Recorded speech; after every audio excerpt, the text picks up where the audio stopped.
Mwiriwe nshuti mwese muduteze amatwi ni Fideni Yongabo abaramutse abayikaze mu makuru y'aka kanya. Bamwe mu bafise ubumuga basaba ko bafatwa nk'abandi bantu bashobora kugira ico bigezaho. Usanga n'abantu bagiye mu bintu byo kugira babafashe bashaka kubereka yuko ari abantu bo kwitwaza, yuko ari abantu bo gufashwa, aho kubereka yuko ari abantu bashobora gukora. Uyo ni Jean Paul Nkunzimana yunganira uyoboye urwego rw'abakozi muri Ecobank mu Burundi.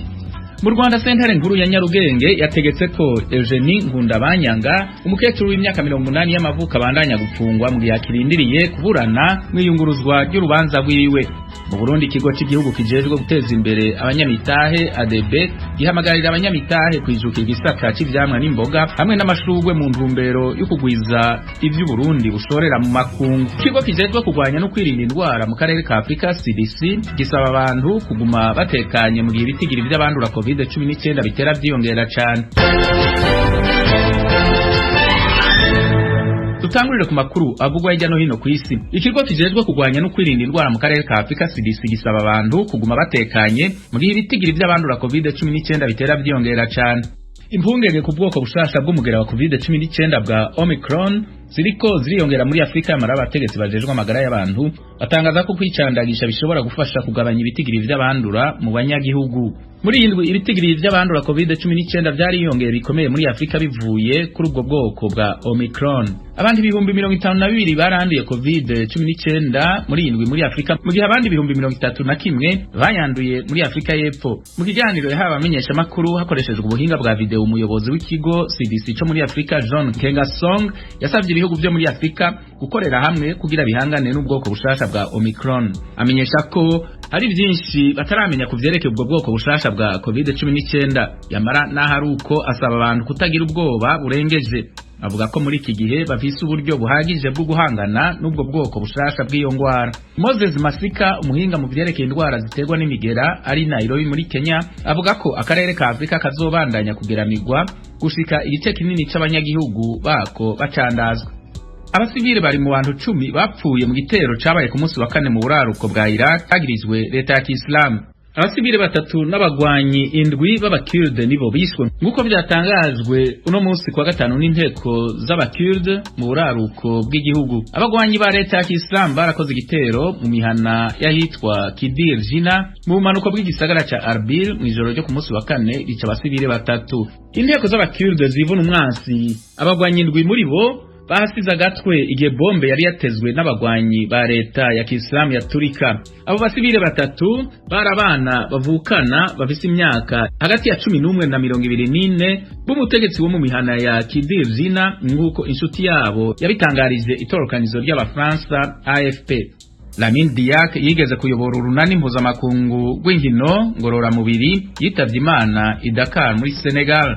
Ibindi kuri inkuru na Thomas Kamirindi. Lamine Diack yavukiye i Dakar mu 1933 kuva mu 1999 kugera mu 2015 yabaye president w'urugaga mpuzamahanga rw'imikino ngororamubiri WA mu magambo ahinnye y'icyongereza rufite icyicaro i Monaco hafi y'Ubufaransa. Mu 2015 ubucamanza bw'Ubufaransa bwatangiye kumukurikirana buza kumuhamya ibyaha bya ruswa mu kwezi kwa 9 k'umwaka ushize.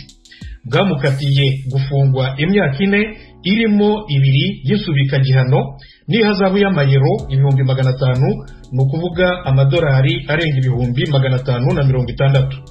Ntiyigeze afungwa kuko yajuriye, ariko abacamanza bamutegetse gutanga agatabo k'inzira pasiporo aguma i Paris afungishijwe ijisho. Yabashije gusubira mu gihugu cye Senegal mu kwezi kwa 5 gushize amaze gutanga ingwate y'amayero 500,000. Yitavye Imana ataramenya itariki yari kuzaburana ubujurire bwe. Urukiko rwa mbere rw'i Paris rwemeje ko Diack akiri president wa WA yakiriye ruswa y'amadolari hafi miliyoni 4 y'abakinnyi ngororamubiri batandukanye bafataga imiti ibatera imbaraga kugira ngo abareke bikomereze amarushanwa. Ubucamanza bw'Ubufaransa buvuga kandi ko Lamine Diack yafashe ruswa kugira ngo ahe umujyi wa Rio de Janeiro wo muri Brazil imikino Olympique yo mu 2016 Tokyo mu Buyapani iyo mu mwaka ushize no guha amarushanwa mpuzamahanga ibindi bihugu bitandukanye. Umuryango we watangaje ko yazize urw'ikirago yari afite imyaka 48. Ayo yaramwamwe mu makuru avuga hirya no hino ku isi. Radio Ijwi rya Amerika ibandanya kubashikiza ibiganiro vyaryo mu Kirundi no mu Kinyarwanda Washington DC. Ushobora no kuyikurikirana kuri Facebook no kuri site yacu ariyo wezi3 radio yacu voa.com. Mu mwanya makuru yo mu karere k'ibiyaga binini.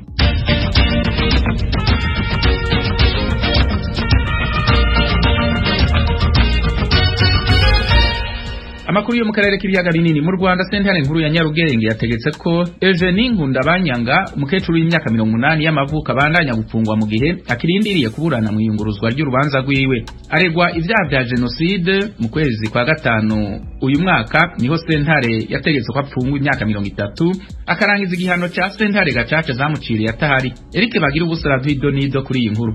Ni icyemezo umucamanza yasomye yaba umukecuru Eugenie Nkundabanyanga n'abanyamategeko bamwunganira ndetse n'ubushinjacyaha nta ruhande na rumwe rwari mu rukiko. Urukiko rwisumbuye rwa Nyarugenge rwibutsa imiterere y'ikibazo ahaba ku ngingo yateye Nkundabanyanga kujurira icyemezo cy'umucamanza ku rwego rwa mbere. Yibutsa ko ari urubanza ku byaha bya genocide rwaciwe n'inkiko gacaca zo mu murenge wa Gatenga ku Kicukiro mu mujyi wa Kigali mu mpera za 2007. Mu bujurire bw'abanyamategeko bunganira umukecuru Nkundabanyanga bavuga ko umucamanza wa mbere yategetse ko afungwa yirengagije iby'amategeko ateganya. Baravuga ko umucamanza atagombaga kwandika icyemezo cy'urubanza rwa gacaca bemeza ko rutabayeho. Abo banyamategeko bagakomeza basobanura ko igihano cy'igifungo cy'imyaka 30 kuri Nkundabanyanga kidafite ishingiro. Bavuga ko inkiko zemeje ko ntaho yigeze yitwa Nkundabanyanga. Nyamara umucamanza ku rwego rwa mbere yemeje ko ari izina ry'akabyiniriro bamuhamagaraga. Kuri abo banyamategeko ntibyemeye kugenekereza ku izina ry'umuntu. Abanyamategeko Benoît Kanyabitaro na mugenzi we Justin Ntwari bavuga ko Nkundabanyanga afunzwe binyuranije n'amategeko. Basobanura ko kwandika icyemezo cy'urukiko gacaca bitavuze ko yafatwa agafungwa kuko yari agifite uburenganzira bwo kujurira icyemezo ku rwego rwa mbere. Ubushinjacyaha bwo busobanura ko uregwa afunzwe mu buryo bwubahirije amategeko. Bukabwira urukiko ko ikigamijwe atari ugusubirishamo urubanza bundi bushya. Buvuga ko ufunzwe ari kurangiza igihano cy'inkiko gacaca zamuhanishije mu mwaka wa 2007. Urukiko rwisumbuye rwa Nyarugenge rushingiye ku cyemezo cy'urukiko rwarubanjirije muri uru rubanza rwavuze ko impamvu abanyamategeko bunganira uregwa bashingiraho isa niyo ku rwego rwa mbere. Mu cyemezo cyarwo ruvuga ko urukiko rw'ibanze rwa Kicukiro rwanzuye ko rutasuzuma ifungwa ritubahirije amategeko kuko ryari ryarafashweho icyemezo mbere. Urukiko rwisumbuye rwa Nyarugenge rukavuga ko rusanga mu gufata icyemezo umucamanza ku rwego rwa mbere nta tegeko yirengagije. Urukiko rukavuga ko ubujurire bwa Nkundabanyanga n'abamwunganira nta shingiro bufite. Umucamanza yavuze ko abanyamategeko bamwunganira bitiranije ibintu aho bajurira icyemezo kimufunga bakanatanga inzitizi ko Nkundabanyanga afunzwe mu buryo bunyuranije n'amategeko. Ijwi rya Amerika rivugana na Benoît Kanyabitaro umwe mu banyamategeko bunganira Nkundabanyanga yasubije ko ntacyo yavuga ku cyemezo cy'umucamanza igihe cyose atarabona kopi kubiye icyo cyemezo. Aravuga kandi ko bimusaba kubanza kubonana n'uwo bunganira bakaganira kuri icyo cyemezo cy'umucamanza bakamenya icyo gukora. Mu mwaka wa 2018 nibwo ubushinjacyaha buvuga ko bwandikiye icyari komisiyo y'igihugu yo kurwanya genocide CNLG busaba dosiye ya Nkundabanyanga, ariko abamwunganira bakavuga ko habonetse kopi y'impapuro ebyiri nabwo ku mazina ya Nkundabanyanga. Uregwa n'abamwunganira bakavuga ko mu byangombwa bye ntaho yigeze yitwa Nkundabanyanga. Bemeza ko ari umututsikazi uregwa ko yirukanye bamwe mu bahirwaga bamuhungiyeho mu gihe cya genocide. Bavuga ko ari kuzira isambuye ifite ubuso bwa hegitari hafi enye n'agaciro ka miliyari imwe y'amafaranga iherereye mu kagari ka Nyanza mu murenge wa Gatenga mu mujyi wa Kigali. Biko mu witwa Charles Karangwa ko ari we nyirabayazana wamufungishije ashaka kwegukana iyo sambu. Ni mu gihe mu minsi ishize inkiko zemeje ko iyo sambu ari ya Nkundabanyanga ndetse n'imanza zabaye itegeko. Igihe twashatse Karangwa ngo agire icyo avuga kubivugirwa mu rukiko cyane ku birego Nkundabanyanga, umuryango we n'abanyamategeko bamushinja yahisemo kubyanga. Urukiko gacaca rwa Gatenga rwaciye urubanza mu kwezi kwa 11 mu 2007 umwaka Nkundabanyanga avuga ko yari yaragiye kwivuriza mu gihugu cya Kenya. Mu bamushinjura baba barokotse genocide bavuga ko babundabundanaga n'abatarahigwaga mu gihe cya genocide. Bemeza ko haba mbere ndetse na nyuma yo kujya kwivuza naho Nkundabanyanga yari yarigeze ashinjwa cyangwa hanirwa ibyaha bya genocide. Urubanza ruzaburanishwa mu bujurire bwarwo ku itariki 9 z'ukwezi kwa mbere umwaka utaha. Bagira ubusajwi rya Amerika i Kigali. Urakoze Eric. Mu Burundi ikigo cy'igihugu kijejwe guteza imbere abanyamitahe ADB gihamagarira abanyamitahe kwijukira igisata cy'ivyamwa n'imboga hamwe n'amashurwe mu ntumbero kugwiza ivyo Burundi bushorera mu makungu. Ico kigo catunganije ihanishwa n'uruganda vyo guhanahana ivyiyumviro kubakorera muri ico gisata. Eroje Wirikaneza ni Nairobi muri Kenya niyo nkuru dufitiye. Ihanisha gurisha riko ribera ku kibuga c'umupira w'amaguru mpuzamakungu citiriwe Intwari kiri ku murwa mukuru w'ubutunzi Bujumbura. Hariko herekanwamwo umwimbu hamwe n'ubutunzi buri mu gisata c'amashurwe, ivyamwa n'imboga hatibagiwe amahirwe gitanga kubagwiza tunga nkuko bisigurwa n'ubuyobozi bw'ikigo ADB kijejwe guteza imbere abanyamitahe mu Burundi. Jean-Claude Kibogoye yajejwe guteza imbere urucuruzwa ndengambibe muri ico kigo yemeza ko mu ico gisata co hurumbirwa kurusha ibishorwa mu mahanga bivuye hagati mu Burundi vyoduzwa urugero kandi n'urugero rw'amafaranga igihugu cama gitakaza mu kuja guhaha hanze ukagabanuka. Uko niko bisiguriye abamenyesha makuru ku murwa mukuru Bujumbura. Igihugu c'u Burundi kiracafise ibibazo mu bijanye n'urudandazwa mpuzamakungu, aho dusanga ivyo dukura hanze biri ku rugero runini cane gose, nimwe twita mu Gifaransa deficit commercial. Ibiharuro vya nyuma bitwereka yuko tugeze kuri deficit irenga umuriyaridi n'inusu. Ni mu ntumbero yo kugira ngo duhamagarire abagwiza tunga abanyamitahe bashobore kubona ko muri ico gisata harimo itunga ayo ama opportunité d'investissement kugira ngo bashobore gushira imitahe muri ico gisata c'ivyamwa, imboga n'amashurwe kugira ngo tugwize umwimbu w'ivyo dushorera mu mahanga.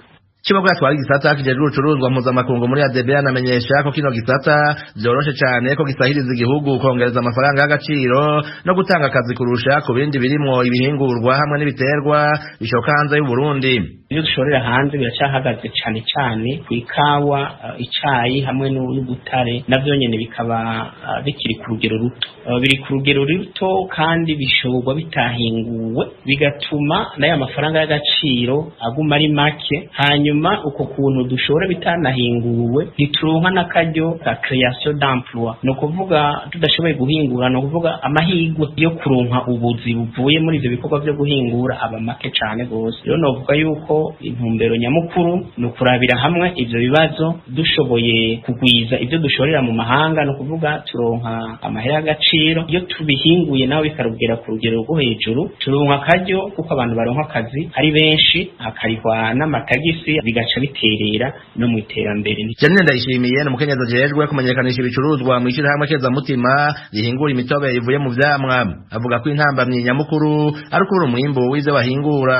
Intambamyi nyamukuru dukunda kugira muri aka kazi kacu tukubura ivyamwa. Novuga ko umwimbo w'amabungo canke w'inanasi udashimishije cane, abantu ntibarijukira kurima ivyamwa ku rugero rushimishije kugira ngo natwe dushobore kubironka uko tuvyifuza. Iyindi ngorane novuga nuko nibiduhingura hariho batararijukira kunwa ji y'ivyamwa. Vyerekeye kudandaza nako nuko twifuza gushorera hanze ibi bidandazwa vyacu, mugabo kubera dufite umwimbu muke tubanza gukorera ngaha. Arsene Ntiranyibagira bakorera mu ishirahamwe ricuruza rikanarima imivyaro y'ivyamwa. We n'abagenzi be baramaze gutangura gushorera hanze y'u Burundi, yemeza ko akunguko kanini. Nahandi turakunda gushorerayo, turakunda gushorera hanze nk'iyo za muri Kenya, nahandi turakunda kwambukayo. Ushoye hanze kumbuka rimwo kubera hanze mba turonka amafaranga y'agaciro, ndetse n'igihugu gishakironka amafaranga kandi umwe n'igihugu mbashamya neza ko ashasa neza, ubusa neza mu mufuko no ku mubiri ushobera neza. Yego umusore wundi nawe yishimiye ko inyuma y'irihanisha gurisha azoba yamaze kumenyekana gusumba. Nashoke nk'uru mwihanisha gurishwa ikintu cyambere avantage tuzobona karoti tuzobona kambere nk'abantu bagenda badushorera batokida babone ko icyo twabyara ukuri hama no mu nyuma badugije bacuronde batonge badushorera ani karuko umba nko muri make urandika izina ukamenyesha ibyo uri kurakora uko apana kuguma winigeze urabize no kabishaka kumugaragara abene cyo ukabereke ibyo uri kurakora bana kavuga kumwa gusa abishana mu bifuko uko biba muri make bituma unamenyekana ibyo uri kurakora utumenyekana gusa. amatohoza y'ikigo International Trade Center yerekana ko urugero rw'ivyo Burundi bwashoreye hanze mu mwaka uheze wa 2020 rungana n'amadolari y'abanyamerika miliyoni 32 zirenga gato ku isonga ry'ibicuruzwa bujana hanze y'ubutaka bwabwo hakazi kawa icayi n'ubutare. Mu gihe Burundi buriko bugerageza guteza imbere igisata c'amashurwe ivyamwa n'imboga bimwe mu bihugu vyo mu karere bigeze kure. Urugero ni nka Kenya kugeza mu kwezi kwa 8 uyu mwaka cari kimaze kwinjiza amahera yababa miliyoni 90 z'amadolari y'abanyamerika avuye gusa mu ishorwa ry'amashurwe. Eroje urika neza ijwi rya Amerika. Itariki ya 3 y'ukwezi kwa 11 uko mwaka utashe n'umunsi wahariwe abantu bafise ubumuga muri Afrika, ibice 10% by'abahaba bagendana ubumuga, muri bo 90% ntibashobora kwiga. Mu Burundi ikibazo c'abafise ubumuga cifashe gute? Twatumiye Jean Paul Nkunzimana yize amashuri menshi akaba yunganira umuyobozi w'urwego rw'abakozi muri Ecobank Bujumbura, na Devota Nizigimana umutayeri ashona impuzu, bombi bafise ubumuga baganira na mugenzi wacu Veniste Nshimiyimana. Uyu munsi kuri jewe n'umunsi ukomeye, n'umunsi umpa akanya ko kwibaza, n'umunsi ndavye ico ndi n'ingene ngenda. Rero novuga kuri jewe usubiza kwizera, kuko benshi iyo bamugaye wanashaka sinkunda no gukoresha ayo majambo ngo kugendana ubumuga, kuko umengo ni ikintu ushaka kugendana ugasiga ahantu ugasubira ugatora. Mugabo nkuko nariko ndabivuga, iyo usubije agatima mpembera ukaraba uyu munsi ibyo umuntu aba ashoboye n'ivyo abantu bashobora kuba bakwibaza ko uraheza ugashobora kuvuga uti na jewe ndashima, ku buryo iyo ubona utunze umuryango ukitunga ukongera ukagira n'abo utunze bandi, mbere wanashaka bavuga bati iyo ataba Jean Paul ari ibintu bimwe biriko birononekara. Ivyo biratuma uyu munsi kuri jewe ugira impamba nini cyane. Jean Paul Nkunzimana wize amashuri meza, ufite akazi keza, wungirije umuyobozi w'urwego rw'abakozi aho ngaho muri Ecobank Bujumbura. Imbaraga zo kugira ngo wumve ko ngo bwose wari ufite ubumuga uri umuntu nk'abandi wazivanye he? Wakoze kuri icyo kibazo mbajije. Ahanini ubwa mbere nubanza kuko noshimira Imana ko hantu ngeze, kuko n'ahantu hakomeye cyane, n'ahantu n'ababa batagendana ubumuga batamugaye benshi bifuza badashobora gushika.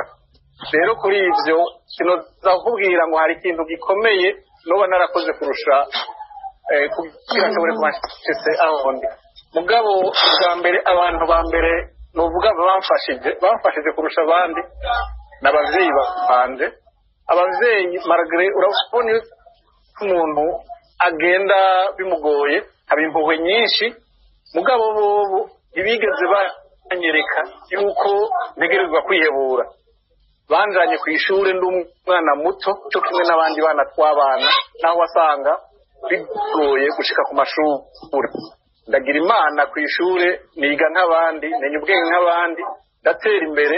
Abavyeyi baguma banshigikira rwose, ku buryo nanje nakuranye umutima wo kubona ivyo ndimwo ari ibintu bisanzwe. Mbere wanashaka uko nagenda natera imbere byampa ingufu nyinshi, kuko narabona abantu bitwa ko bakomeye bifuza kuba bari ndi, bifuza kumenya mu ishure, bifuza kunguruzwa, bifuza kubona bariko batera imbere banezereza abavyeyi, kuko nanjye nariko ndabanezereza. Ku buryo buke byagiye ndabibona nk'ibintu bisanzwe cyane. Devota Nizigimana, wowe buri munsi utega imodoka ujya ku kazi mu mujyi. Iyo ugiye gutega imodoka, mbese ubona abantu bagutegereza bakagufasha kurira, baragusiga se, ubona bakureba bate? Jewe mu kibano ahantu mbaye nta ngorane. Ibyo byari by'uko mu kibano abantu bashaka, uko uwa mbere yavuze ko hari impuhwe abantu bakugirira, baradingiriye ubwa mbere nk'umugara, aho abantu bumva baraguhonda, ariko hari kera ntitwari bwaja habona nk'uko ubu bimeze, ugasanga abantu baraguhondara. Icyo naco cari ikintu kimwe kibi gituma umuntu asubira inyuma bivanye no kwikengera, kutiyakira. Rero ubuye kuva mu rugo ngenda kuri bisi turaramukanya kuri ya bisi, kiretse kijya mu mwanya wo kuba ari wo kunigana, naho nyine ubu barabyoroheje muri vile. Ufite ubumuga baraguha ikibanza utonda imbere hamukurira, ibyo nta ngorane ndende ndabibonako nukuri ndabishimira Imana aho tugeze ubu. Kuri wowe Jean Paul Nkunzimana uhora mu biro, uhora ugenda mu magorofa, ayo magorofa ya Ecobank ndetse n'ahandi ujya mu manama usanga kuhagera byoroshye, hari abubaka amazu magingo yabateganya ko hari abantu bafite ubumuga bagomba kuza kuyakoreramo. Yego, urakoze kuri icyo kibazo mbajije. Jewe umukoresha nkorera n'umukoresha novuga afata mu minwe ivyo bibazo byose, mugabo subiye inyuma gatoyi nagira nakubwire ko je kubera uko nakubwiye nagumye byose ashaka situation ngerageza kuja kandi ndayimenyera, nta hantu na hamwe je ntashobora kuja n'amaeskariya yaduga gute ndayaduga, kuko nico gihe niga kuva amashuri mato mato najabuka inzuzi zuzuye nkagira mu mabarabara nyerera, wanashaka ndi umwana muto narakunda gukina n'umupira n'abandi, sigura yuko izo ngorane ahantu nkorera umufasha ntakwirwa musaba ko iyo ngana nta office. Ni ryari wavuze uti nubwo bwose mfite ubumuga ariko ndi umwana nk'abandi, ndi umuntu nk'abandi, ngomba gukura nk'abandi? Usubiye inyuma nkuko nariko ndabikubwira, sinovuga ngo byatangiye ikiniki, kuko bamaze kunjana ku ishure narumva ko umengo yego ndaguhandagira iki, mugabo ntibimbabaze cyane. Novuga ko kuva nkiri umwana mutoyi ntigeze jewe mba muri wa mugwi w'abantu babona ko atari nk'abana nk'abandi. Namanye ikintu cyo kubona yuko ukuntu mbayeho nshoboye, kuko niyo ngombye kumera nk'uwitwaza kompeze abavyeyi ntibabinyemerera. Hari n'igihe banagomba no kunkarira kugira ngo bibe ibintu bica bituma ngiramwo.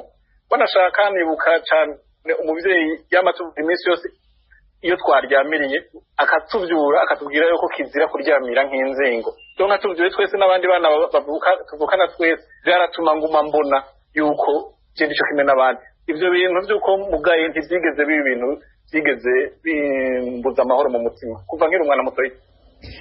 None iyo urebye uko leta y'u Burundi yiyumvira ikibazo cy'abantu bafite ubumuga, usanga uko kubatera agateka bigeze ku kihe kigero? Je novuga yuko abantu bamugaye ari abantu umuntu atiriwe arashikuza igihugu kitaritaho na bukebuke, ku buryo bimwe niyo ndibonye binambabaza. Usanga n'abantu bagiye mu bintu by'ubwira babafashe bashaka kubereka yuko ari abantu bo kwitwaza, yuko ari abantu bo gufashwa, aho kubereka yuko ari abantu bashobora gukora. Uzobona uciye nk'aho i Bujumbura uranabibona niyo uri kurabona abantu basega, ubu abantu bagomba gutera ikigongo abandi bitwaza abantu baba bamugaye. Ubu hageze n'ahantu wumva hari n'abantu baba babakora kugira babatembereze babafashe gusaba. Ivyo rero ngira leta ibikwiye gufata ingingo ugira ivyo bintu bituzwe, bafashe abantu bamugaye kumva yuko ari abantu nk'abandi, babafasha na cyane cyane mu bintu by'imyuga kugira bashobore kwikenura, niba ko ari abantu bategerezwa kubaho babeshejweho n'abantu batezwa kubatunga. Devota Nizigimana, wowe uwo mwuga urawufite? Nibutse ko uri umutayeri ushona impuzu aho ngaho mu mujyi wa Bujumbura. Abantu baje gushonesha bona basa naho bakugiriye impuhwe, cyangwa se ubona baje gushonesha bakwizeye? Nabivuze aho ubuye tugeze ni heza, kubera barabona ko dufite ikintu dushoboye, hariho n'ibibereka. Rero muri ico gihe ngiye ku kazi n'abandi dukorana dukora bimwe, nta uvuga ngo kubera rugo naho vyoshika bari umuntu nyene kugira abantu mutaba baraca kenge batarose inyigisho zikwiye, kubera mu gihugu cacu turakenya inyigisho. Twe hari igihe biba bishika bakaduhuriza hamwe bakatwigisha ico turi, ariko niba abantu bo hanze ntibararonka inyigisho na gato kugira badushire ku rugero rumwe rungana n'urw'abandi. Rero mugabo twebwe nyene ntitweca tujya turafasha abo bandi mu kuda turabaganiriza gake, hariho birabagora no kumva, tukaberekana ko turi abantu nk'abandi, cyane cyane mu kutubiberekesha ibikorwa. Kuba harashyizweho uyu munsi mpuzamahanga wahariwe abantu bagendana ubumuga, wowe ubona bimaze iki?